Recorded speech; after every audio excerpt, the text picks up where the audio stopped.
Hello, this is Melissa Hood from The Parent Practice, and I'm going to tell you how you can develop a united front with your partner.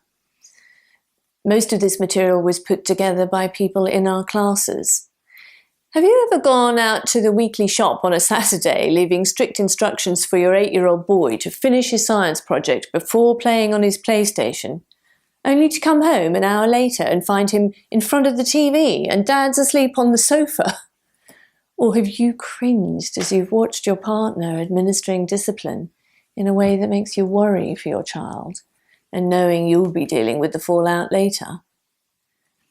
Most parents know it's important to present a united front to their children.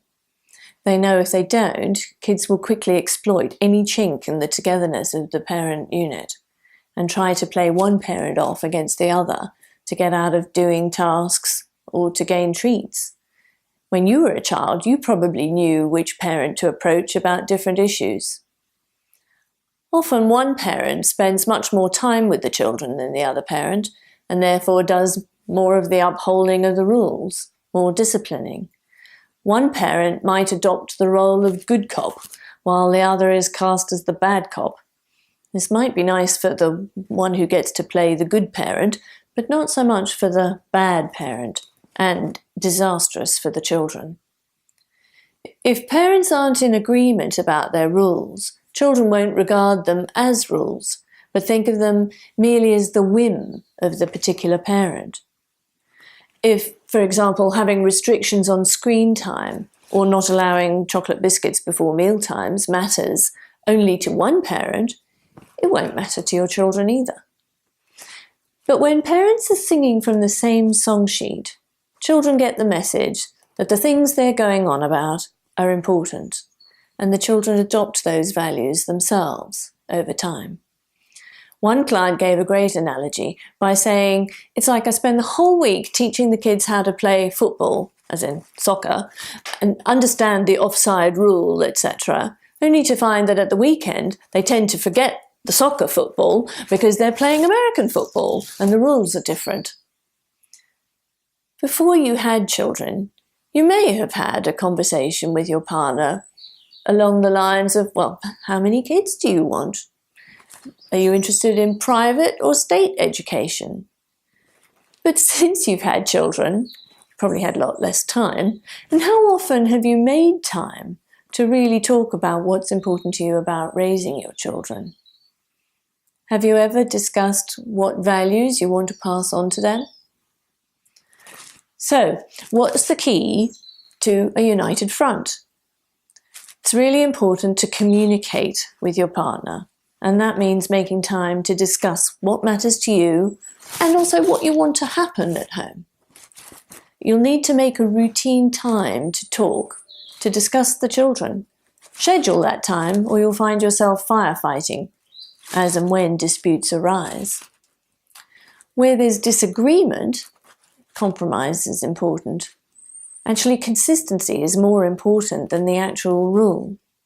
If there were only one set of rules that worked, you'd have been given the list when you took your baby home from the hospital. Where there's disagreement, it's really important to acknowledge your partner's point of view. Their standpoint is valid too, and it's important to them.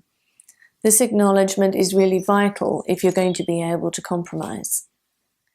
Acknowledge each other's strengths. That means descriptively praising each other. Some couples have a practice of writing down one descriptive praise for each other each day in a little book. My husband and I used to do that, and we'd keep the book on our bedside table to remind us. Say positive things to and about your partner in front of the children, and don't criticize or argue with your partner in front of them. You might need to check in with your partner before promising something to the children. That's pretty important. You don't want to find you've said no to something only to find your partner's already agreed to it. If you're taking one of our courses and you're learning new skills, model using the skills in the ways that you connect with your children and tell your partner about your experiences using the skills. If your child comes to you when you suspect they've already asked the other parent, ask them, what did mummy or daddy say? And wherever possible, support their decision. If you can't, Say, Mummy and Daddy will talk about it and we'll decide together. If you have an absent or a disinterested partner, consider why they've checked out. Are they working very long hours? Why? Is that a financial necessity? Or is it because they feel more successful or more comfortable at work than they do at home? Ask for their support. Ask their opinion. Ask for input on family rules, outings, holidays, and do it without criticism. Be honest with yourself. Ask, is your style of involving your partner, or has it been, largely to nag and criticize them? Ask for their involvement in small ways at first, where they're likely to feel successful, and they might enjoy the experience, such as taking the kids to the park for a short outing. Build up to them taking a full share of maybe some of the less pleasant aspects of parenting over time. Be very appreciative, even if you still think they should be doing more. When you're planning events, make sure you include in your thinking how things will impact on your partner and how to involve him or her.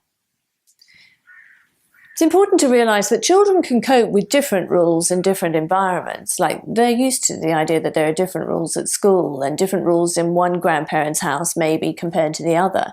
So if you're separated from the child's other parent, don't worry if your rules are not the same as your ex's. Just make sure your own rules are consistent.